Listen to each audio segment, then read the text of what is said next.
Bueno, hola, ¿qué tal? Muy buenas tardes, estimados exalumnos y compañeros. Es un gusto saludarles. Bienvenidos a su última sesión de Derecho Procesal Penal 1 con el doctor Edgar Enrique Lemos Orellana, que a partir de hoy pasa a ser su ex catedrático. Bueno, previo a continuar y trasladarles información, estimados compañeros, quisiera preguntarles si tenemos audio, por favor, ya que les tengo que trasladar información importante de forma general. Sí, Disculpen. licenciado. Muchas gracias, Ronald. Bueno, solo con uno basta que digan todo, veamos. Entonces, ¿qué tal? Muy buenas tardes nuevamente a todos, bienvenidos. Entonces, chicos, les quiero comentar, de alguna manera yo quisiera trasladarles unas palabras previas a despedirnos de forma definitiva. Sin embargo, saben que nosotros nos vamos a encontrar con el doctor, Dios mediante, y así sea la posibilidad, y que las autoridades también lo estimen oportuno, en coordinación de 7º a 10º semestre. Entonces ya saben que a quién se van a poder abocar por cualquier cosita. Entonces, con mucho gusto estamos ahí. Entonces, chicos, pues nada, vamos a iniciar con información importante. Entonces, quiero comentarles, mis estimados compañeros, que yo quisiera excusarme en virtud de que no les pude apoyar al final del día con sus refuerzos. Esto por cuestiones de superación personal y en cuestiones profesionales. Es por ese motivo especialmente que no les pude apoyar. Espero también logren tener esa empatía y la comprensión del caso, ¿verdad? Entonces, por esa misma razón es que no les pude apoyar respecto a los refuerzos que hemos venido desarrollando. Bueno, el único que tuve, porque como quien dice por ahí, estas dos secciones tuvieron la mala suerte o la mala fortuna de que no les pude apoyar solamente con la primera evaluación, y bendito sea Dios, esta sección, perdón, tuvo muy buenas notas, ¿verdad? Eso, pues, de alguna manera a mí me deja un poco más tranquilo, un poco más calmado respecto a la situación que les voy a trasladar.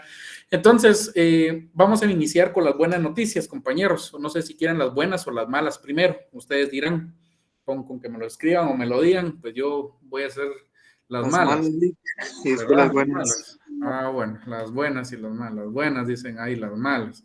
Bueno, entonces, con las buenas, van a ganar las malas, ¿va? Empecemos, pues, ya que les gusta el ser masoquistas, está bueno.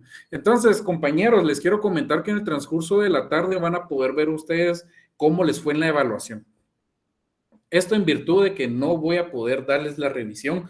Ya es algo que platiqué con el doctor, y de alguna manera lo que se les va a trasladar es las respuestas que ustedes efectivamente consignaron por respuesta, ¿oyeron? Entonces, por esta ocasión con el doctor nos excusamos y les queremos pedir que ustedes de una forma muy autodidacta, que puedan acudir a su texto, a su código procesal penal, a que puedan ver en qué fallaron, ¿verdad, compañeros?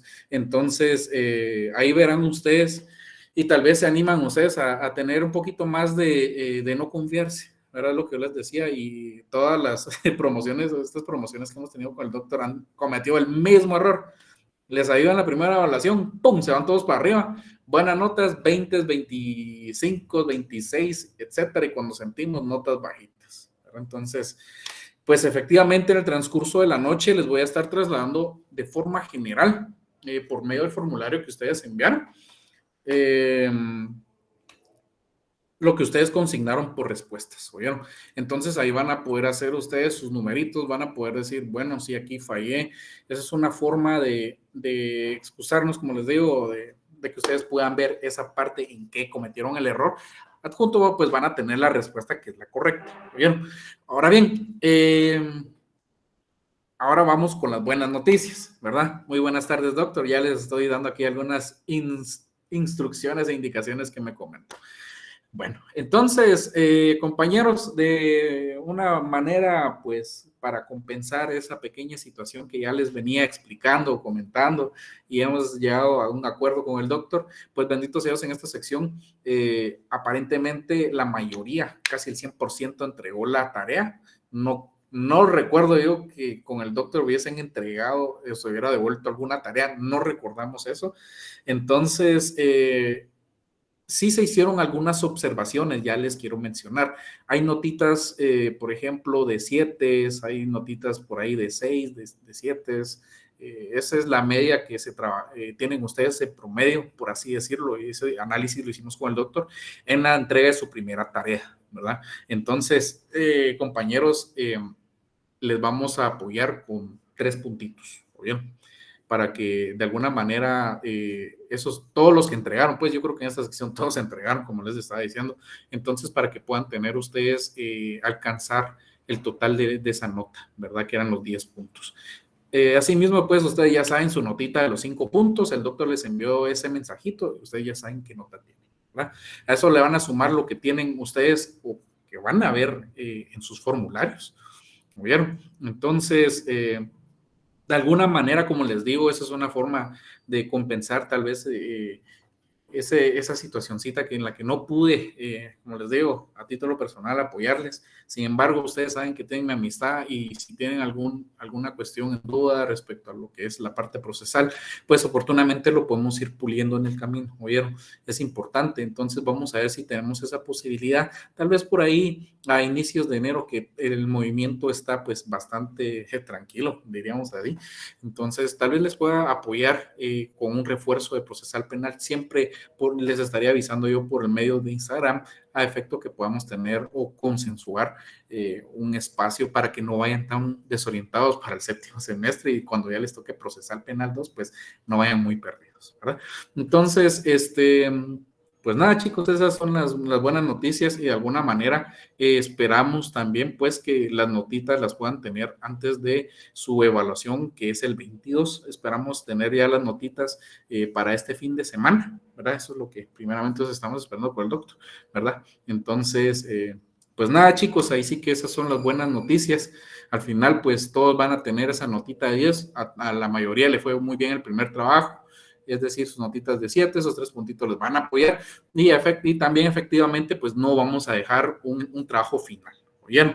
Entonces ya con eso pues estaríamos culminando y estaríamos tabulando ya esas notitas y pues nada, otras pequeñas palabras, compañeros, con el permiso del doctor. Para mí fue un gusto, un privilegio estar con ustedes. Como les digo, exalumnos en el sentido que ya no vamos a estar impartiendo cátedras con ustedes. Ustedes ya pasan al 7º semestre. Por mi parte, yo les deseo muchos éxitos, compañeros. El mismo consejo para que les diga a los otros chicos, que aprendan para la vida, no aprendan para ganar.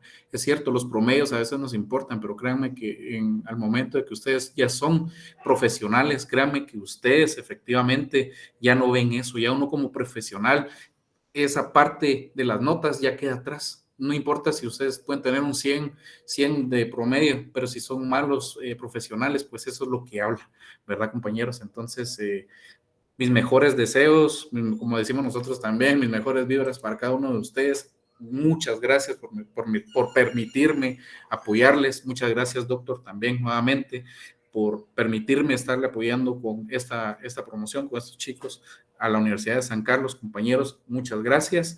Y ya saben, cuentan con una amistad conmigo. Cualquier orientación que necesiten del 7º al 10º semestre, pues saben que voy a estar trabajando con el doctor, primeramente Dios, si así también las autoridades lo deciden.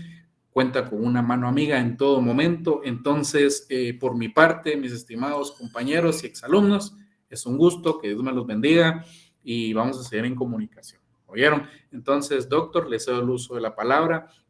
Ya les informé a los chicos las muy buenas noticias, las malas noticias que hicieron ellos, son algo masoquistas, ya me di cuenta. Entonces, pues nada, doctor, muchas gracias. Oye, entonces les cedo el uso de la palabra, estimados compañeros, exalumnos, es un gusto y estamos a la orden. Fue un gusto, nos vemos, feliz tarde, doctor.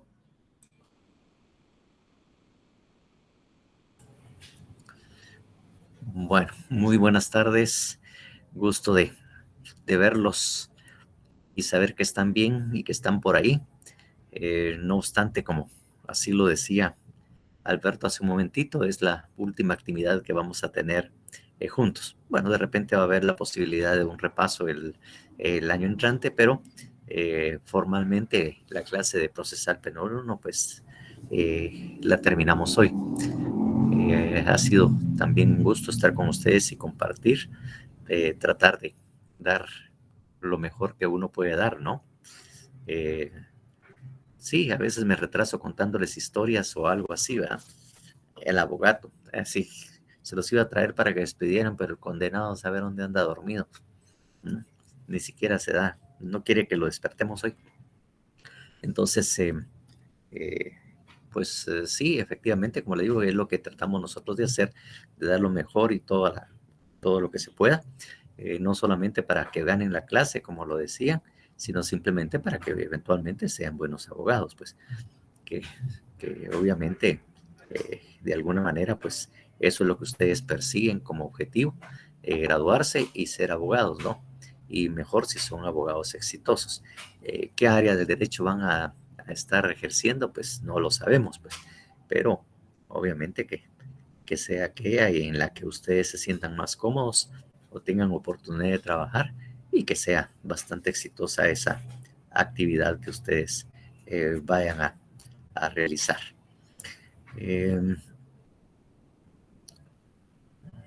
No, porque no puedo recomendarles un área específica, es lo que ustedes se sientan más cómodo, o a veces también en donde se da la oportunidad también, porque a veces, como les digo, y se los conté en su momento, pues a mí no me gustaba mucho lo penal, ¿verdad? Y miren, terminé siendo penalista, pues, y en principio, pues no tenía el gusto, entonces no es fácil recomendar. Es a veces la vida la que lo pone en las posiciones. Entonces, el semestre entrante, como les digo yo, no sé qué vaya a pasar. Pues la mayoría de ustedes y yo tampoco he tenido la oportunidad de oír algo, ni la sección anterior, que era la sección I, sobre si efectivamente va a haber o no van a haber clases presenciales finalmente. Si no, vamos a tener que seguir siempre con la virtualidad y que no deja de ser un poco problema. De todas maneras, dependiendo cómo sean las situaciones y lo que se vaya a dar, ya saben que salvo algo que se presente contrario a alguna cosa, pues el semestre entrante, pues no nos veremos, pero ahí me van a tener a su disposición, posiblemente, dependiendo cómo sucedan las cosas, como coordinador. Le digo, ya tengo muchos años de ser coordinador del 7º al 10º semestre, por lo tanto estaré también ahí atendiéndoles en los conflictos o los problemas que ustedes tengan en estos 2 últimos años, que por cierto son bastante duros, ¿verdad? Que lo normal, no porque los esté asustando. Entonces, eso es lo que quería decir. Entonces, otra cuestión que exactamente, cuando necesiten esto y todo, pero de alguna manera ahí lo trabajamos también con la secretaria y todo. Todos, obviamente. Entonces, también pedirles algo que es muy importante. El día de ayer recibí un correo electrónico precisamente de la Comisión de Evaluación de aquí de la facultad, respecto que hay algo que es muy importante y que les indicará a ustedes de que pudieran hacer el favor de entrar a la nube de la facultad, ¿verdad? Ahí donde está la Facultad de Derecho,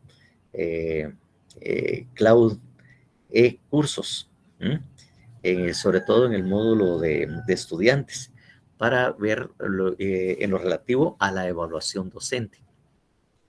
Es decir, que hagan el favor, y me hagan también el favor, obviamente, de ingresar a ese espacio para evaluar a sus profesores del 6º semestre. Eso me pidieron que les avisara, que les señalara, ¿va? Facultad de Derecho, Cloud cursos, el módulo estudiantes y lo que se refiere a evaluación de docentes.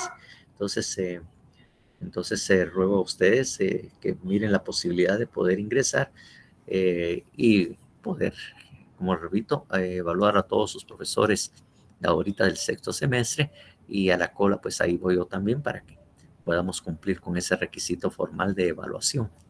Entonces eso también es una súplica que se les hace, no solo por mí, sino por todos los demás profesores. Entonces, bien, entonces ya agotada la parte comercial, como decimos, la publicidad y todo, entonces vamos a proceder a continuar con la clase. De alguna manera ya vimos todo lo que era la preparación del juicio, los principios sobre los cuales se va a dar. Ustedes saben si lo merezco o no, o de acuerdo a lo que ahí pregunten. Muchísimas gracias, Luis Carlos. O así como dicen algunos ahí que le va a poner una buena nota, otro dice ahorita me las paga. Ahorita va a ver lo que le va a pasar. Bueno, entonces les decía yo que entonces ahorita estamos ingresando a la parte del desarrollo del debate, ¿no? Ok, obviamente pues ya vimos precisamente la primera parte, que es la preparación del debate, y ahorita pues vamos a entrar en el juicio debate, ¿no? Sí, sí, porque también tienen que evaluar al abogado por ahí.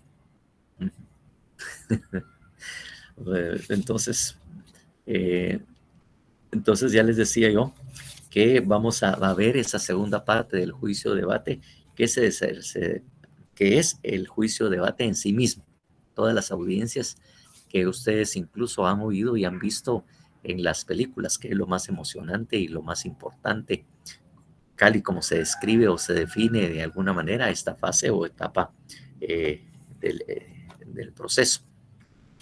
Entonces, una de las primeras cosas, aunque ya lo hemos leído, algunas cosas pues ya las leímos, nos adelantamos precisamente cuando estábamos viendo algunas cuestiones para tener una mayor claridad de lo que estábamos diciendo, y entonces vamos a proceder a ver lo relativo al desarrollo y obviamente dando las explicaciones que correspondan. Entonces lo primero, a pesar de que ya lo leímos, pero para poder estar en sintonía, vamos a ver lo relativo a la apertura.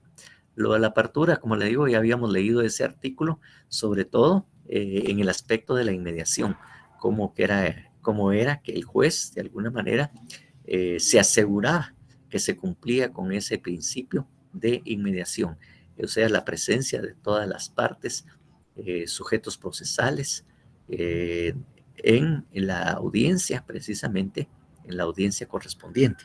Entonces, eso ya lo leímos, pero aquí hay otros aspectos que son importantes también, en el que vamos a recalcar, y por eso es que pido nuevamente que alguien me eche la manita por ahí y que lea el 368.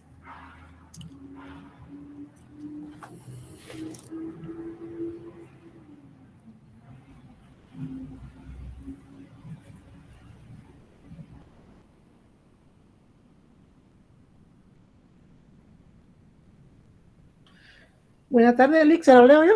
Gracias, María Betsabe. 368, dijo, ¿verdad? Así es. Sección segunda, desarrollo. Artículo 368, apertura. El día y hora fijados, el tribunal se constituirá en el lugar señalado para la audiencia. El presidente verificará la presencia del Ministerio Público, del acusado y su defensor, de la víctima o agraviado y de las demás partes que hubieran sido admitidas, y de los testigos, peritos o intérpretes que deban tomar parte del debate. El presidente del tribunal declarará abierto el debate, advirtiendo al acusado sobre la importancia y el significado de lo que va a suceder y la atención que debe prestar en la audiencia. No sé qué me está pasando, pero no estoy escuchando. ¿Perdón? No sé si... ¿qué pasó por ahí? Pues voy a ver. Doctor, vea si no le bajó el audio a su computadora. No sé, no ¿Escucha? escuché lo que había leído Betsabe, de repente se me fue no sé si yo fui el que oprimí algo o... Tal vez se le fue la señal por un momento, ¿ya me escuchó? ¿Qué pasó? ¿Le repito? ¿Me escucha?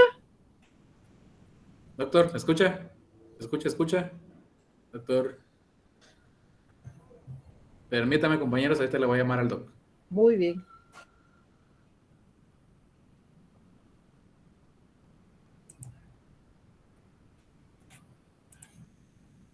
¿Ustedes sí me escuchan? Posiblemente toqué algo aquí. Sí, Lick, yo sí le escucho, Lick.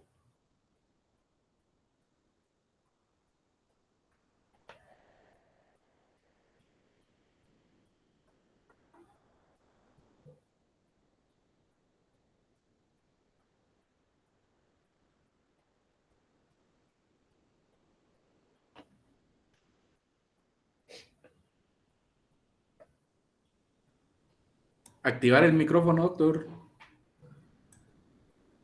Sí, ya me perdí la oportunidad de escuchar ahí a María Betsabé. Ah, Tal ¿estamos? tal vez me brujió ahí, por eso fue que me... Yo no, aquí la bolita de cristal está tranquila. Hoy sí me escucha, ¿verdad? Sí, hoy sí le Ya, escucho. entonces comienzo de nuevo.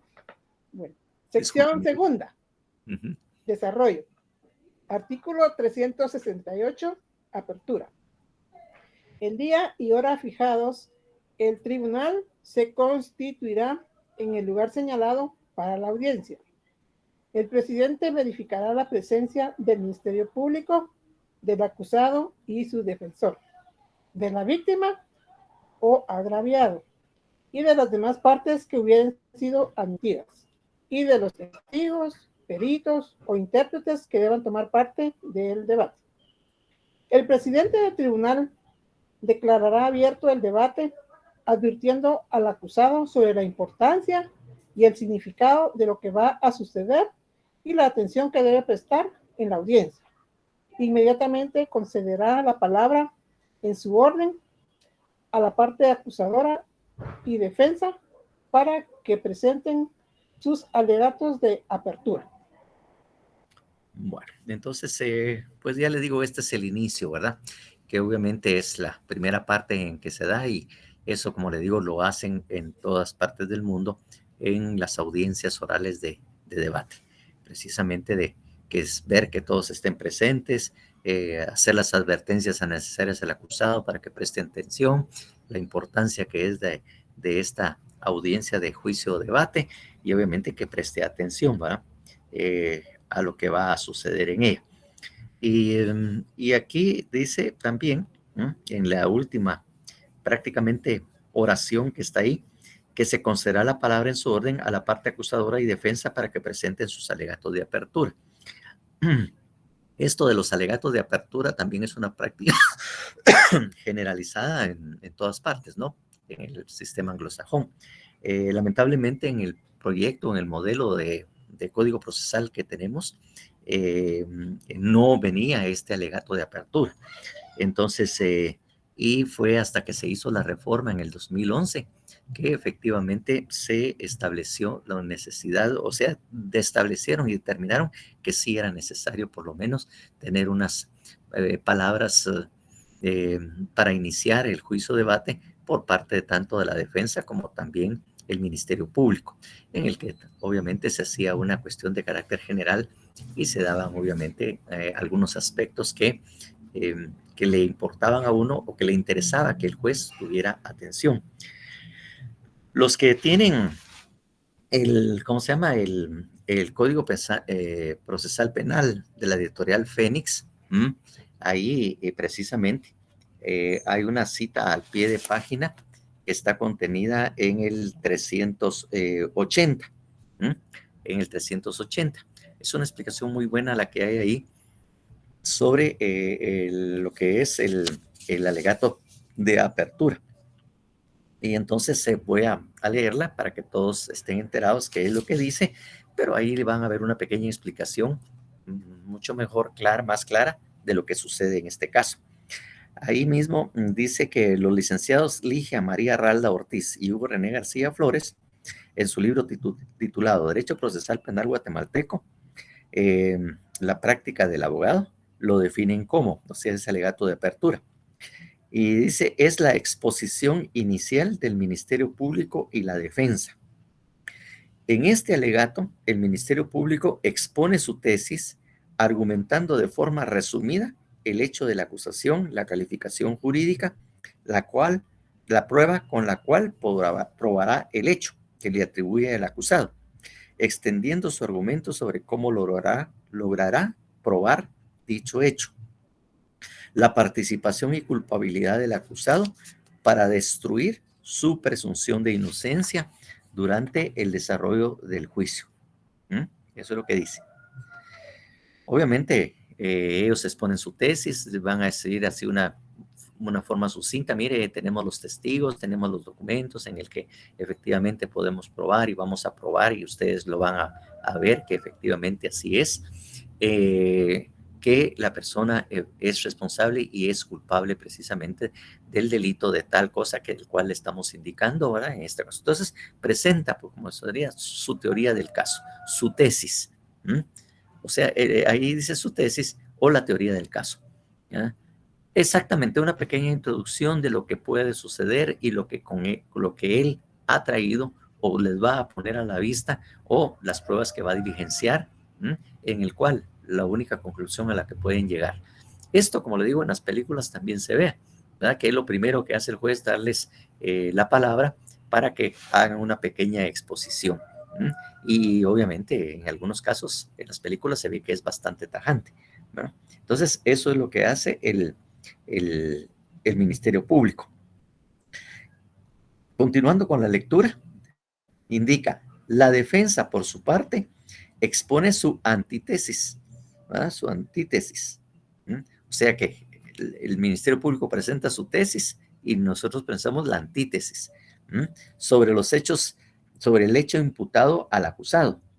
Expondrá brevemente sus argumentos de defensa y las pruebas de descargo con la cual le demostrará al tribunal de sentencia la desacreditación de los hechos planteados por el Ministerio Público y la participación del acusado, y que al concluir el debate persistirá la inocencia y deberá ser absuelto de todo cargo. Claro, esto es en forma resumida. Más o menos es lo mismo, pero no tiene que ser o exponerlo tal y como ahí lo exponen, ¿verdad?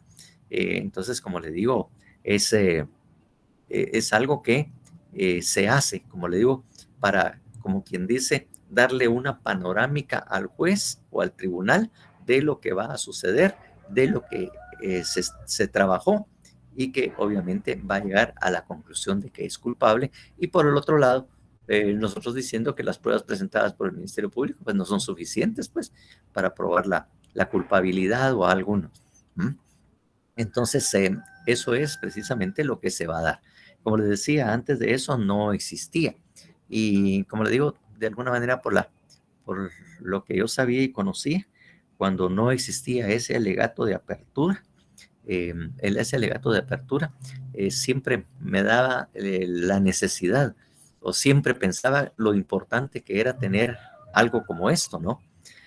Obviamente, porque como les decía yo, en la facultad nosotros estábamos en favor del cambio del Código Procesal Penal. Estábamos en la posición de que, obviamente, que se empezara a trabajar con un sistema acusatorio y sobre todo con un modelo de gestión oral. Entonces nosotros trabajamos eso. Y obviamente la facultad, derivado de eso, y con la ayuda de algunas entidades, ACNUR y la embajada incluso de los Estados Unidos, nos llevó expertos e incluso profesores de algunas universidades de Estados Unidos, en el que de alguna manera pues ellos nos explicaban, nos desarrollaban qué era precisamente y cómo se hacía en el sistema anglosajón el proceso. Porque como le digo, son bastante similares. Entonces, obviamente ahí fue donde también en las películas miraba yo ese inicial y siempre sentí que me hacía falta. Entonces, obviamente, uno como también es un poco bandido, ¿no? O ya teniendo ese conocimiento, a veces yo lo que hacía es que utilizaba el siguiente artículo que se refiere a los incidentes para hacerlo y convertirlo en un alegato de apertura. Presentaba un incidente, pero la idea mía era hacer una exposición prácticamente sobre algunas circunstancias, aunque sabía que en el incidente me iban a decir sin lugar, pero ya por lo menos había hecho el trabajo de poner ahí la semillita, efectivamente, de que realmente la persona y con lo que tenía el Ministerio Público no se iba a declarar la culpabilidad, ¿verdad? Entonces, ahí era donde yo aprovechaba precisamente esto, porque ya les digo, no existía ese alegato de apertura y siempre sentí que hacía falta precisamente esto. Entonces, como le digo, ya en el 2011 pues se pudo trabajar y se estableció esa reforma en el que ya se aprobó precisamente ese alegato de apertura en el momento de iniciar el juicio o debate. Entonces, una vez terminada esa presentación, de acuerdo a lo que les había leído ahí en les leí y que está en esa cita 380 de la editorial Fénix, entonces vamos a lo relativo a los incidentes, que es lo que se hace con posterioridad a ese alegato de apertura. Por favor, 369, 369.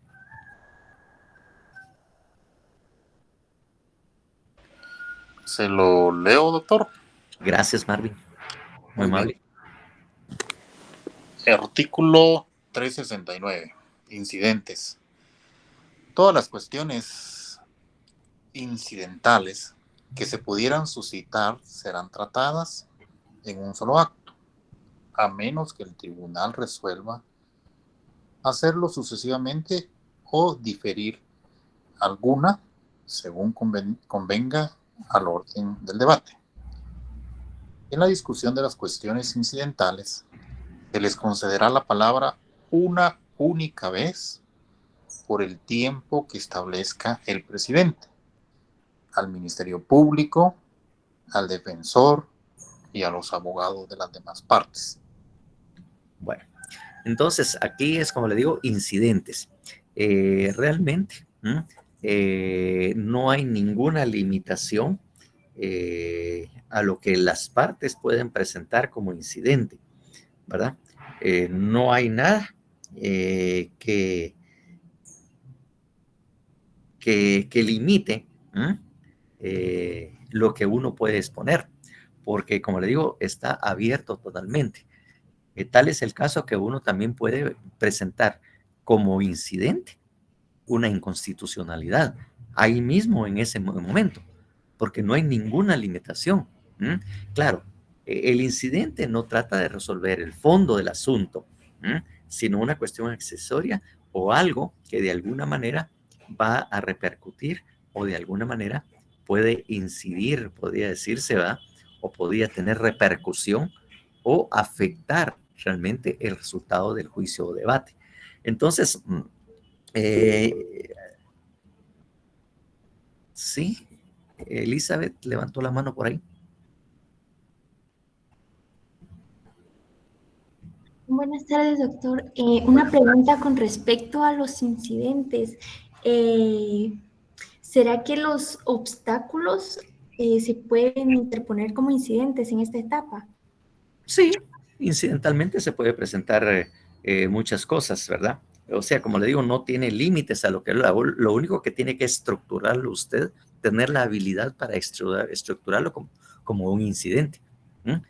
Claro, hubo su momento procesal para poder discutir, pero no va a incluir usted como excepción tal cosa, sino un incidente para establecer que efectivamente existe tal limitación o tal cosa. Usted lo expone, pues. Ya, es que no recuerdo dónde había leído de que los obstáculos se podían interponer como incidentes, pero creo que Sí. es en la etapa intermedia. Sí, también en la etapa intermedia se pueden disponer los incidentes. De alguna manera se puede, pero hay que saberlos presentar, ¿verdad? También en estos incidentes. He de decirle, también para que ayude a aclararle a los demás y usted que hizo la pregunta, que ese mismo código procesal tiene precisamente estos aspectos, y eso lo podemos ver precisamente en la editorial Fénix, para seguir hablando de él, en lo que establece la cita 381, que tiene que ver con esto de los incidentes. Y mire, oiga usted lo que aquí dice. Pueden mencionarse algunos como incidente de presunción de inocencia, incidente de presunción de minoría de edad, incidente de obtención de admisibilidad de prueba ilegítima, incidente de detención ilegal. O sea, ahí dice de todo, pues. Como les digo, incluso hasta un incidente de inconstitucionalidad o un incidente en el que se haga ver que han habido errores que no se pueden superar precisamente, que ya se esté presentando un incidente de la duda de que efectivamente la persona sea mayor o menor de edad para estar en un juicio de debate que no corresponde, porque hay un procedimiento especial para menores de edad, por ejemplo, y que hayan problemas de de ese tipo, pues. Incluso, como mismo dice, incidentes de presunción de inocencia, ¿va? ¿Ah? Bueno, en eso del alegato de dentro de las 24 horas, se tendría que presentar en el momento que esto no se realizó, y si efectivamente no se cumplió con ese plazo, se interpone también una exhibición personal.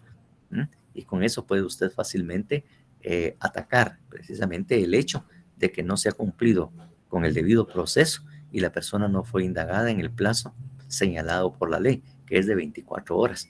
Y por lo tanto pide la exhibición y demanda de que la persona sea puesta en libertad inmediatamente por ese caso, y con las responsabilidades que conlleva en este caso al juez.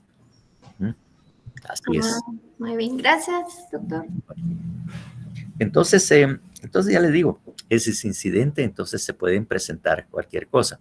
Entonces, incluso, como digo, como experiencia, yo también presenté un incidente que fue muy exitoso, un incidente para sobreseer, ¿no? Que el sobreseimiento pues se tendría que pedir como en la fase intermedia, por ejemplo, alguien me podría decir, pero yo pedí un incidente para sobreseer, toda vez que el hecho concreto y justiciable sobre el cual iba a versar el juicio o debate que el Ministerio Público había planteado, incluso expuesto aquí en su alegato, ¿no? En el alegato de apertura, no podía jamás el tribunal dictar una sentencia, porque estaba mal redactado, mal elaborado, y que eso no podía ser.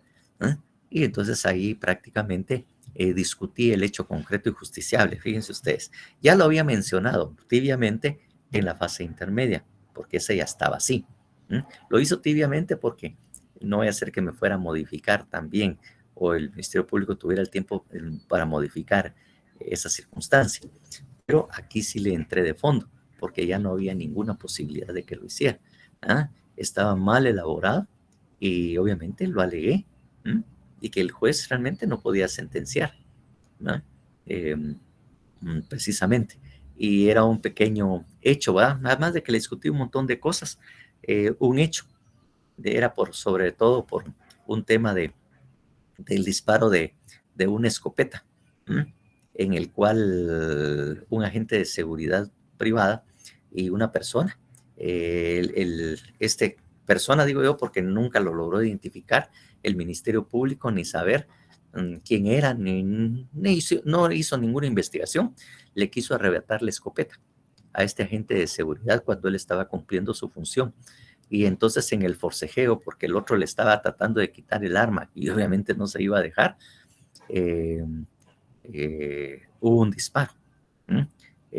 No se determinó por parte del Ministerio Público quién había jalado el percutor o había jalado lo que también llamamos como gatillo, quién era el que había puesto la mano. Entonces el Ministerio Público, en lo más importante, había dicho, ¿verdad? Que forcejearon imprudentemente, que también ese era otro error y que yo se les señalé, que no entendía cómo podía verse un forcejeo prudentemente, salvo que se pusieran de acuerdo, decir, bueno, para evitar problemas, pegarle un jalón y después yo le pago el otro, ¿va? Porque obviamente el agente de seguridad había actuado la forma en que él se esperaba. Él no podía entregar el arma ni dejar que el otro se la arrebatara o entregársela, pues, que es lo que normalmente todos hacemos. O sea, si alguien nos trata de arrebatar algo que es nuestro, inmediatamente nosotros también jalamos y no se lo vamos a dar con toda la facilidad. Si no, miren ustedes todos aquellos videos que se miran de asaltos a las señoras, a las mujeres, en el que cuando le tratan de arrebatar la bolsa, ella también la jala y está tratando de evitar que se lo quiten, ¿no? Que es lo que hacemos todos. Entonces yo le dije, mire, un agente de seguridad no puede soltar el arma, pues es algo que ha sido entrenado para ello. Y entonces, pero decía ahí, que el que habían forcejeado imprudentemente y el arma se disparó. Entonces, así decía, el arma se disparó.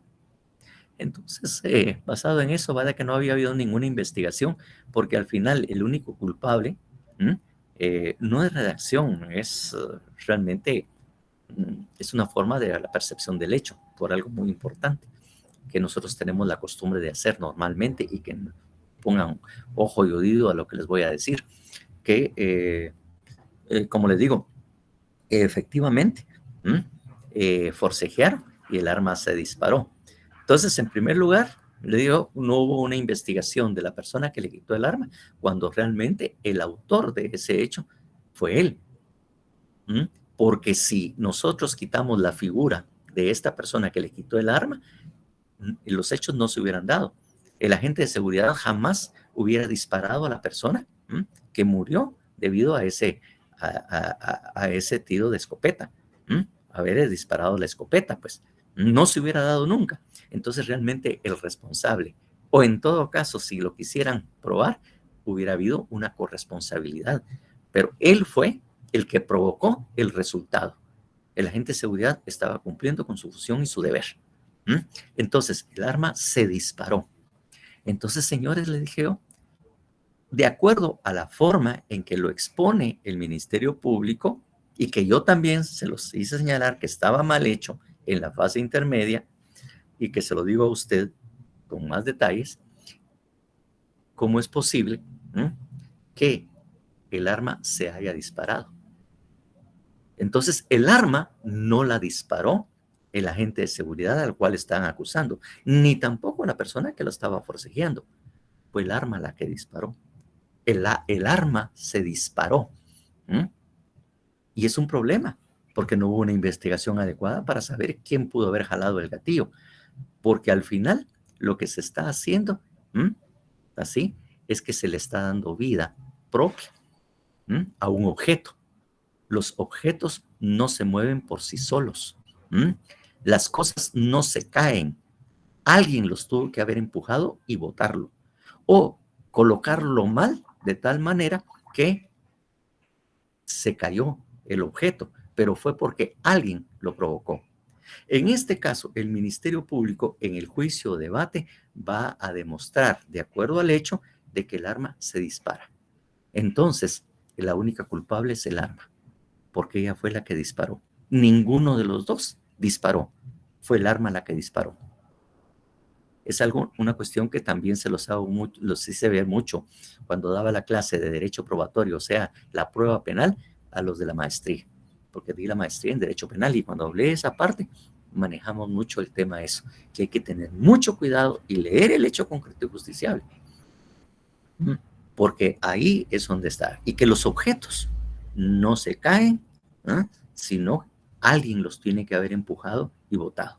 Alguien lo puso mal en el lugar que le corresponde, lo puso mal de tal manera que con mucha facilidad cayó el objeto por culpa de alguien. Entonces, esto fue lo que alegué de alguna manera. Claro, hice una exposición mucho más movente. Entonces le digo, al que están tratando de inculpar el Ministerio Público es a la escopeta, que fue la que disparó. Entonces la culpable es la escopeta, no mi defendido, ni a esa persona que el desconocido que saber en dónde está y el Ministerio Público no investigó, y que efectivamente él. Porque si él lo hubieran investigado, el culpable hubiera sido él. Él fue el que provocó el delito, pero no existe. Y están inculpando a él. ¿Qué le estaba alegando? Que había una presunción de inocencia bastante fuerte, porque el Ministerio Público tampoco lo estaba incriminando a él, ni le estaba sindicando del hecho. Estaba culpando a la escopeta. Con ese incidente, se quedaron así sorprendidos. Entonces le digo, porque en todo caso, así como está el hecho, a la que tienen que condenar es a la escopeta, que esa fue la que disparó. Entonces, obviamente, condenen a la escopeta, pero con una persona no está aquí siendo sindicado, ninguna persona. Entonces, pidieron un receso, se retiraron para ir a analizar, a los 45 minutos volvieron y efectivamente me dieron la razón, que con ese hecho concreto y justiciable que había presentado el Ministerio Público, que estaba mal redactado, mal hecho, definitivamente lo que iban a hacer es perder el tiempo, como yo los había dicho. Por lo tanto, daban con lugar el incidente y se sobreseguía el caso. Se cerraba el caso en este momento y obviamente porque no poder probar los hechos. Eso fue. Pero miren, qué importante es eso. Mire todo lo que alegué en el incidente. porque no hay límite. Y como no hay límite, ustedes pueden alegar cosas. Claro, ¿qué van a esperar como resultado? Eso sí lo tienen que construir ustedes. Mire, yo lo que quiero es que se cierre el caso, que se sobresea y realmente con la presunción de inocencia que tal cosa y que estas pruebas no tal cosa, que obviamente se cierre. Entonces, eso es precisamente el incidente. Era una cuestión accesoria, muy fuerte en el fondo, pero obviamente ahí terminó el juicio de debate. O sea, prácticamente solo estuvimos como 1 hora y media, si mucho, 1 hora y media en la iniciación, y ahí terminó. Entonces, obviamente, eso es lo que es una cuestión que no ataca el fondo, sino cuestiones accesorias, incidentales, que tienen y afectan el fondo del asunto. El error cometido por el Ministerio Público en la redacción de eso. Y eso es lo que hacemos nosotros los abogados defensores. Revisar, analizar qué hizo el Ministerio Público, cuáles son las evidencias. Eso es lo que tenemos que hacer nosotros. Por eso es que les he insistido que la selección múltiple es buscar la respuesta correcta. Eso es lo que yo hice, buscar la respuesta correcta. Pues, si el Ministerio Público cometió un error, porque claro, ojo, esto ténganlo muy, muy, muy claro y aquí metido. Nosotros no somos perfectos. El único perfecto que se conoce es Dios. Dios es perfecto. Por lo tanto, lo que hace la persona, el ser humano, el Ministerio Público o yo, en algunos casos, es que más de algún error voy a cometer. Y ese error es el precisamente que yo busco. Si el Ministerio Público no hizo una adecuada investigación o cometió errores en las pruebas que estaba presentando y yo se la subrayo y se la digo al juez y que eso no se puede tomar en cuenta, estoy haciendo mi función. Puede ser que la persona efectivamente sea culpable, pero no es mi culpa que el Ministerio Público no haya cumplido con las normas, con el proceso penal, el debido proceso, y haya llenado todas las formalidades y requisitos que eso se tenga. Yo se lo señalo. Y yo estoy haciendo mi labor. A mí me encargaron ese caso, están bajo mi responsabilidad y yo debo de velar y garantizarle a mi cliente de que se va a observar el debido proceso, se van a garantizar las garantías procesales, van a respetarse los derechos fundamentales. Yo simplemente voy a señalar qué fue lo malo, qué fue lo que no dejaron de hacer y que con eso es suficiente como para no declararlo culpable, sino que obviamente ratificar su estado de inocencia. Esas son las cositas que uno tiene que trabajar en esto, y que ustedes eventualmente, si alguno se dedica, vaya sea como juez y todo, son las cosas que tiene que observar. Porque si se hubiera visto detenidamente en la fase intermedia, hubiera habido posibilidad de hacer la modificación correspondiente. Pero como no pusieron atención. Es más, yo incluso en el Ministerio Público, cuando lo tuve por ahí y cuando estábamos hablando y todo, yo les dije, mire, ese hecho concreto está mal, no está bien hecho. Claro, también así con un poco de ¿cómo se llama? Como artimaña, ¿va? ¿Por qué? Porque si usted como abogado defensor les dice que eso no está bien hecho, que no está redactado y le alega otras cositas, adivinen quién viene ahí, adivinen quién se está asomando por ahí. ¿Vos dónde andabas? Condenado. Ninguno te está llamando chute. Date. Sí, exactamente. Ya les viene a poner la cola por ahí a la mano. Hola.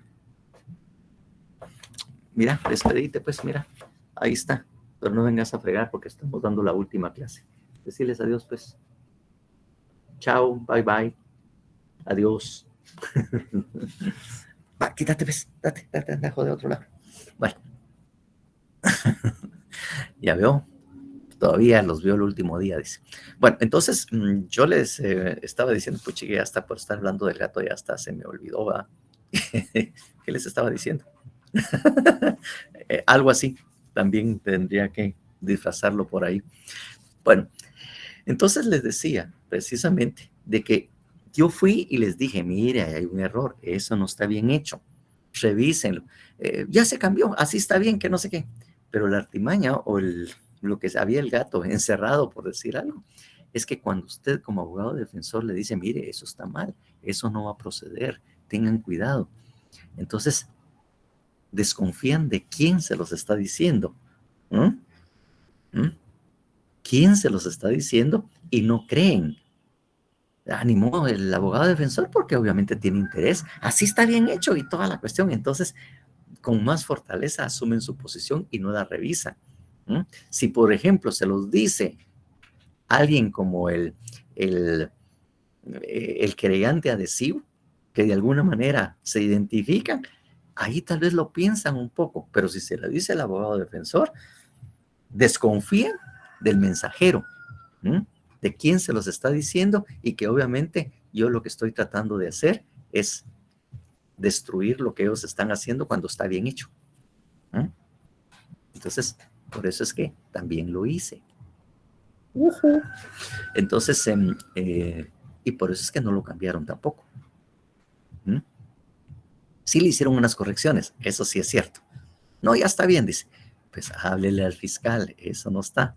Exactamente. Exactamente, jueguitos así que yo sé que no me iban a prestar atención, pero el decírselos eran de más, se iban a mantener apegados a lo que ya escribieron y no lo iban a analizar. Claro, pudiera haberse jugado de otra manera, pero así funciona todo, pues. Lo peor es que me lo dijo fulano. Ese que sabe, eso porque ya quería fregarte, ¿va? No le hagas caso vos, así sí, no le pongas atención. Que si me hubieran puesto atención hubiera mejorado y a mí me hubiera caído. No sé, bueno, entonces, efectivamente, eso. Entonces, eso es lo que tenía que hablarle de los incidentes y lo importante que son. Tanto el alegato de su apertura, que de alguna manera usted va a decir que realmente lo que tiene el Ministerio Público. Ustedes en las películas ven que a veces el abogado defensor no alega mucho. Señores, realmente el Ministerio Público ha traído, pero ninguna de esas pruebas que han tenido realmente van a lograr probar la culpabilidad. ¿Y por qué? Porque precisamente yo les voy a probar y le voy a establecer que jamás mi cliente estuvo en ese lugar, estuvo esa hora y ese día en el lugar de los hechos. Y todo lo que hizo el Ministerio Público no sirve para nada, no sirvió para nada, porque voy a demostrarles con mis pruebas de que él jamás estuvo en el lugar que se señala como el lugar donde se cometió el hecho. Cositas así, ¿verdad? Definitivamente. Así, muy tajantes, así, con pocas palabras y ¡pum! Ahí se deshace.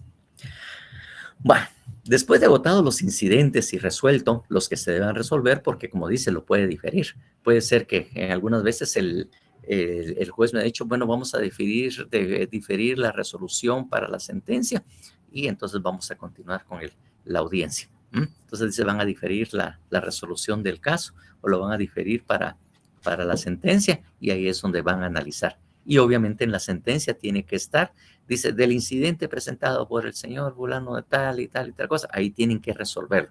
Si no lo resuelven, también ahí es algo con lo que me puedo fundamentar para apelar en su momento. Eso es lo que también estoy preparando. Entonces, vamos a eso. Y entonces, ¿qué sigue después? Las declaraciones del acusado. 370. Por favor, 370.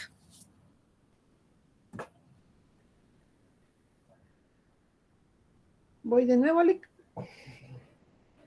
Sí, por favor. Artículo 370. Declaraciones del acusado. Después de la apertura del debate o de resueltas las cuestiones incidentales, el presidente le explicará con palabras claras y sencillas el hecho que se le atribuye.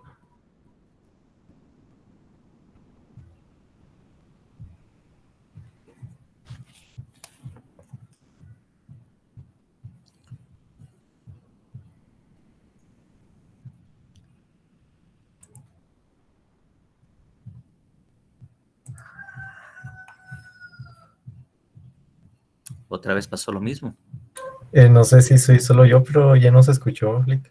Sí, a usted sí lo escuché bien, pero ahora sí no escuché. Dije, ya metí. Creo que ha de ser el audio de la compañera, a ver si no se Esta vez lo... de repente fue eso, pues porque A ver yo si ahora era la conexión. ya soy reincidente, dije yo. Sí, entonces María Betsabe tal vez se le fue la comunicación o la conexión. Entonces, ¿alguien que pueda leerlo, por favor? Si gusta lo leo yo, licenciado. Gracias, José. Artículo 370. Declaraciones del acusado. Después de la apertura del debate o de resueltas las cuestiones incidentales, el presidente le explicará con palabras claras y sencillas el hecho que se le atribuye y le advertirá que puede abstenerse de declarar y que el debate continuará aunque no declare. Permitirá en principio que manifieste libremente cuanto tenga por conveniente sobre la acusación. Podrán interrogarlo el Ministerio Público, el querellante, el defensor y las partes civiles en ese orden. Luego podrán hacerlo los miembros del tribunal si lo consideren conveniente.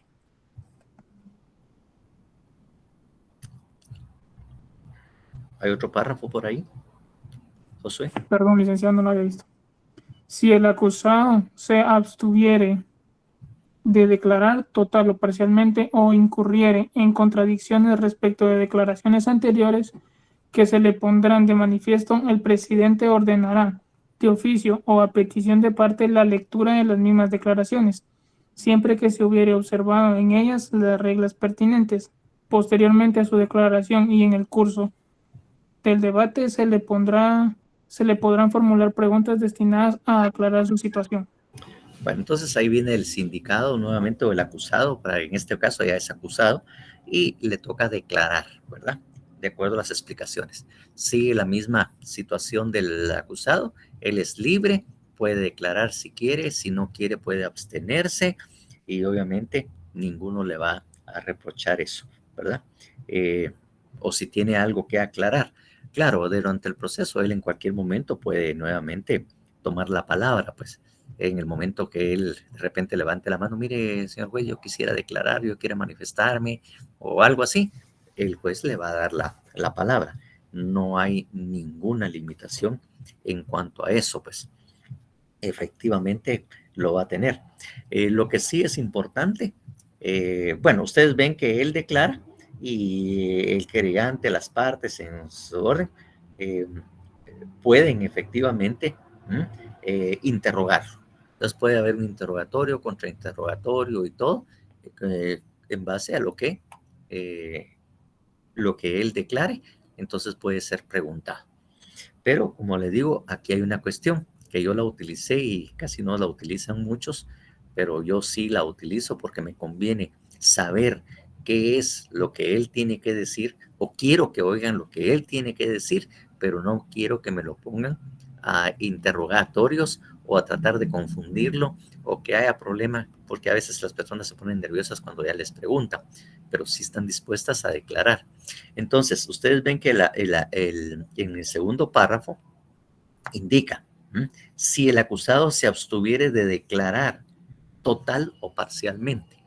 Como le digo, yo leo muy, muy cuidadosamente lo que ahí dice. Entonces yo fui uno de los primeros, hace muchos años, en un caso en el que estaba involucrada la municipalidad de Misco, estaba sindicada también el alcalde y el consejo, también en unas cuantas decisiones o problemas con algunas actas, ¿no? Era un problema de falsedad que había. Entonces el secretario, que era una persona ya algo grande, yo le dije, hay que decir esto y esto y esto. Pero una vez que termine, le dice, bueno, eso es lo que tengo que declarar. Y a partir de ahora me abstengo de declarar o contestar las preguntas del Ministerio Público. Ahí es donde ya les había comentado en una vez anterior de que el Ministerio Público alegó, pero si él ya dijo que iba a declarar y por qué no tengo derecho y todo. Y entonces, si yo en un momento le dije, mire, señor juez, claramente el código en el artículo 370, segundo párrafo, como les estoy diciendo a ustedes, indica si el acusado se asume a declarar total o parcialmente. O sea que eso es un derecho que tiene el acusado de declarar o abstenerse. ya sea en todo o en parte. Si usted ve, él está facultado para derecho y tiene derecho a hacerlo. Por lo tanto, usted, señor juez, creo que no va a fallar o va a dictar una resolución contraria a lo que la ley expresamente está señalando. Ese es mi fundamento, esa es la razón y el derecho que él tiene de haber declarado y no contestar pregunta alguna del Ministerio Público. Ahí vienen qué resolvió el juez, pues. Obviamente que sí, que estaba en su derecho, porque dice total o parcialmente. Entonces, porque como le digo, las mismas condiciones, es libre. La persona es libre y puede declarar, abstenerse o todo lo que quiera. Y aquí está más especificado. Entonces, eso es lo que puede hacer para evitarse el interrogatorio. Entonces, bueno, ahí dice, obviamente, declaración de varios acusados. Entonces, si hay varios acusados y alguno quiere declarar, los otros tienen que salirse de la sala. No pueden quedarse para escuchar lo que la persona declara. Después, si alguien más de los que salieron o los sacaron de la audiencia quiere declarar, declara. El que ya declaró sí se puede quedar y escuchar qué va a decir el otro, pero los otros no, se quedan todavía afuera. Entonces ya él declarará, vienen los otros, no, me abstengo, y ahí se da. Pero cuando hay varios, si uno declara, los otros tienen que abandonar la sala.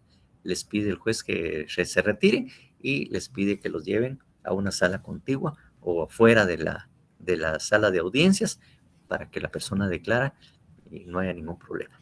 Eso es lo que dice de varios acusados, ¿no? Que es el 71. Ya veo, por estarse burlando. Ay, se me olvidó condenado, que me estaba diciendo que posiblemente por viejito. Yo a mis escasos años estaba diciéndome viejito el condenado. Tomemos nota, así le rebajamos puntos a ese que me dijo viejito. Sí, ya. Exactamente por ahí. Elic pensaba que se fue, que era por el viejito, que fue Carlos Ramírez.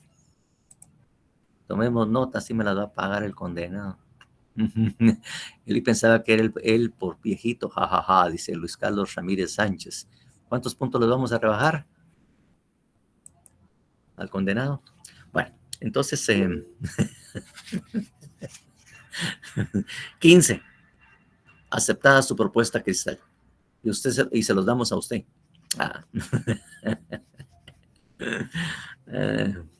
Bueno, le quitamos a él 15 y se las damos a usted por eso. Bueno, entonces eso es lo que se hace. Miremos las facultades, pero de veras lo hace, dice, pero de veras, dice Cristal, por favor. Entonces, miremos las facultades del acusado, 372, en que se refieren que él en cualquier momento puede declarar. Por favor, 372. ¿Se lo puedo leer, doctor? Gracias, Martina. Bueno, artículo 372. Facultades del acusado. En el curso del debate, el acusado podrá hacer todas las declaraciones que considere pertinentes, incluso si antes se hubiere abstenido, siempre que se refieran al objeto del debate. El presidente impedirá cualquier divagación y, si persistiere, podrá proponer al tribunal de alejarlo de la audiencia. El acusado podrá también hablar con su defensor, sin que por ello la audiencia se suspenda, a cuyo fin se les ubicará en un posible uno al lado del otro, uno al lado del otro. No lo podrá hacer durante su declaración o antes de responder a preguntas que le sean formuladas. En este momento, tampoco se admitirá sugerencia alguna. Bueno, entonces en cualquier momento, pues obviamente van a estar sentados, van a estar conversando, se podrán hablar al oído, así como se miran también en las películas o también en algunos videos, unas audiencias que las que se ha filmado por los periodistas, en que se acercan y hablan así al oído. En el momento en que no se puede hacer esto es cuando él ya está declarando, como para decirle, mire tal cosa, no se olvide tal otra, o así que a veces alguien se mete como para corregir o algo, o cuando esté contestando las preguntas, que uno le diga, eso está en el expediente, o cositas así. Eso sí, definitivamente no se puede, pero en cualquier momento pueden estar conversando, hablarse al oído y todo. Incluso en su momento pueden, si fueran tan necesario por alguna circunstancia que sí valga la pena, levantar la mano yo al juez y digo, mire, señor juez, podríamos interrumpir y suspender por un momento la audiencia. Hay algo muy importante derivado de lo que acabamos de escuchar, que necesito hablar con el cliente para el respecto. Así se puede hacer también. Así nos levantamos, nos retiramos a alguna esquinita ahí a chismear, ¿no? Y a ponernos de acuerdo conforme a algunos hechos que están saliendo o de lo que está pasando. Entonces, en todo caso, un momentito. Estoy dando clases.